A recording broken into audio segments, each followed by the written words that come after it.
Welcome to this presentation entitled Development of a Teaching Sequence on Physics Inquiry in Secondary Education. My name is Freek Pols. I'm from the University of Technology Delft. One of the goals in secondary science and education is to learn or to teach students how to engage in scientific inquiry. In the end, we want them to be able to independently plan and conduct a quantitative physics inquiry. That is, an inquiry in which they establish a relationship between two variables. There's a problem, or at least two problems. Students have not acquired yet the procedural and conceptual knowledge. And furthermore, they also lack a critical approach that is required to successfully carry out an independent inquiry.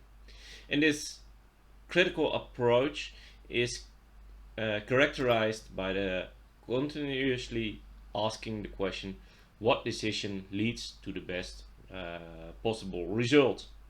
So for this study we have set two goals, an educational goals and research goals. The educational goal is to develop in students the inquiry skills and understandings that allow them to plan a basic physics inquiry. And we also want to develop the motivation to produce quality. And the research goal is to find out what does a teaching sequence with a focus on developing students' understanding of doing a quantitative physics inquiry and use of argumentation look like. And second, what does it yield in terms of acquired knowledge and enhanced critical attitude? To develop an intervention or a teaching sequence with this focus, we use the PACS model, the Procedure and Conceptual Knowledge in Science model. Over here you have the different phases. You have the different phases of an inquiry. And over here you see four types of knowledge that influence the decisions that are made during an inquiry. And in the study, Miller and his colleagues found that especially type D knowledge, understanding of criteria for evaluating the quality of empirical evidence, influenced the quality of the overall inquiry. If we want to focus on this specific type of knowledge, and we don't want students to have a cognitive overload, that also means that they have to understand what is being asked of them, that the scientific knowledge or physics knowledge is not really required, and also that they are familiar with the instruments or that the instruments are easy to handle. So let's further look into type D knowledge. In our study, defining and assessing understanding of evidence with the assessment rubric for physics inquiry, we deconstructed inquiry knowledge as a set of understandings of evidence. These are insights and views that an experimental researcher relies on in constructing and evaluating scientific evidence. This is thus the knowledge we want students to acquire.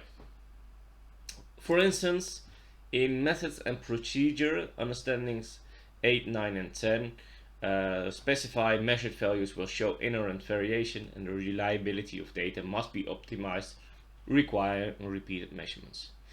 We don't only want students to repeat measurements, but also understand why that is necessary and how it helps in producing the best available result. So the first design principle that we use is to reduce the cognitive load other than PACS knowledge type D. I already showed how this can be done. The second design characteristic is that we make use of a guided inquiry. That is, the research question is given, but still the method is left open for students to devise. An interesting design principle that we also use is producers and consumers of knowledge. Normally, students are only the producers of knowledge, meaning that they provide information based upon their inquiry. But we would like to change their perspective from that of the consumer of knowledge when the information they provided is really operationalized. And we use a contextual approach, meaning that we make use of a context. So we have developed 5 activities, shortly explained here. First, pirates, where we make use of projective failure. Tricky tracks with a focus on argumentation. The International Swimming League, that focuses on the validity of conclusions. Road safety, focusing on the variance in measurements. And the NASA case, where students consolidate all the knowledge in their own inquiry. In the pirates case, the students investigate what influenced the swing time in the context of a new pirate stunt. After they investigate how one of the factors of their interest in the investigation influences the swing time. After they produced the information, we ask them, would you dare to jump if this stunt was based on the information that you provided? Second, we have the tricky tracks. This is an activity made by Lenneman, and students are asked, what do you observe? And each student provides an observation. Then we start a discussion with the questions, do you agree upon the observations as mentioned by others? And if not, are these really observations, or should we call them something else? We then use a reduced Toulmin's argumentation model that links the data and the claim with warrants and a certain likelihood, expressing how confident they are. The third activity is the International Swimming League, where it is said that people with relative long arms have an advantage when swimming. So the first question to answer is, what is the relation between body length and span width? So students start measuring each other, the span width and the length, and try to see whether there is a relationship and whether there are really people with relative long arms. So we start a discussion with the question, is there a relation? And also, what is the validity of your conclusion? Because normally you only have 30 students in a class with a specific background. And is there a best method to measure length? The fourth activity is in the context of road safety, where fixed barriers are used. These are barrels that are filled with water or sand.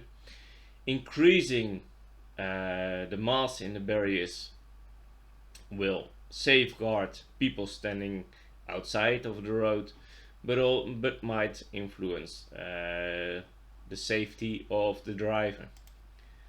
So the question is, what is the relation between mass and stopping distance? And what students actually do is they roll a marble into a cup which travels a certain distance.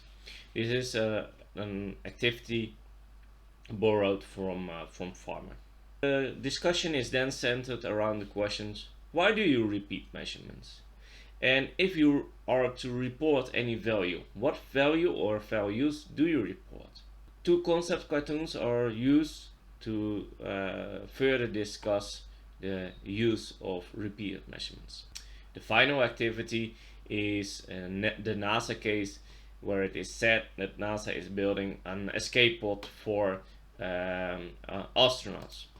And students have to investigate how does the factor on the investigation, for instance the top angle or the mass, influence the fall velocity. They are asked to report their findings to NASA. Furthermore, they are asked to write a letter to the next year's students with the main tips regarding to physics inquiry. During this study, we collected the scientific graphic organizers, which are a kind of lab journals. We collected the worksheets. After each activity, students filled in a self-reflection form. The teacher was wearing an audio recorder, and as main instrument, we have the assessment rubric for physics inquiry. This assessment rubric for physics inquiry helps in determining the quality of the inquiry with a focus on type D knowledge. Over here you see a small fraction of the entire rubric. Skipping the full analysis, I'd like to provide the main outcomes. During activity 1, students blamed the teacher for the lack of quality. They said, well, we weren't given the proper instruments. In activity 5, students really took a responsibility for their own inquiry, and when they were not satisfied with the instruments they were using, they asked for help to improve their methods. What about the methods? Well, not each group repeated their measurements or adequately repeated their measurements. And in the activity 5, students repeated their measurement, but also during the data collections, students already looked at their data and identified outliers, discarded them, and replaced them by new measurements. Students didn't really consider any other instruments than a stopwatch and a ruler in the first activity. And as said, in activity 5, the students consciously chose instruments, or when they weren't aware what instruments could be used to measure time, for instance, or measure the weight, they asked the teacher. Students didn't look into all the variables that could affect the independent or the dependent variable. And in activity 5, students were aware of other variables that could have influenced the main outcomes and tried to control these.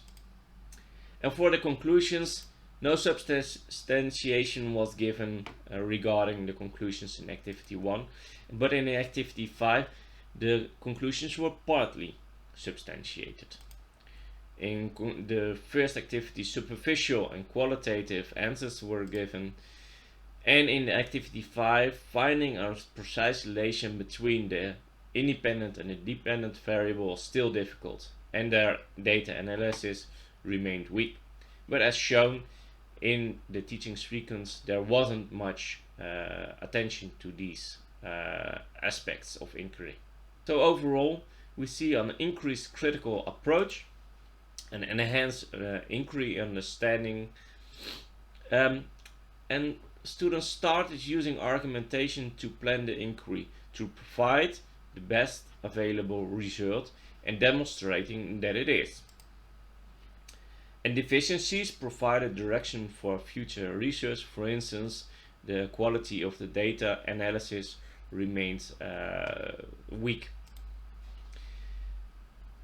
In this study, we used the assessment rubric for physics inquiry only as an assessment tool, but we can also use it as an instructional method to help students to think about every aspect that needs to be taken care of during a quantitative physics inquiry. All the teaching materials are available with this link, and all the related materials published or yet to be published can be found over here. Thank you for your attention.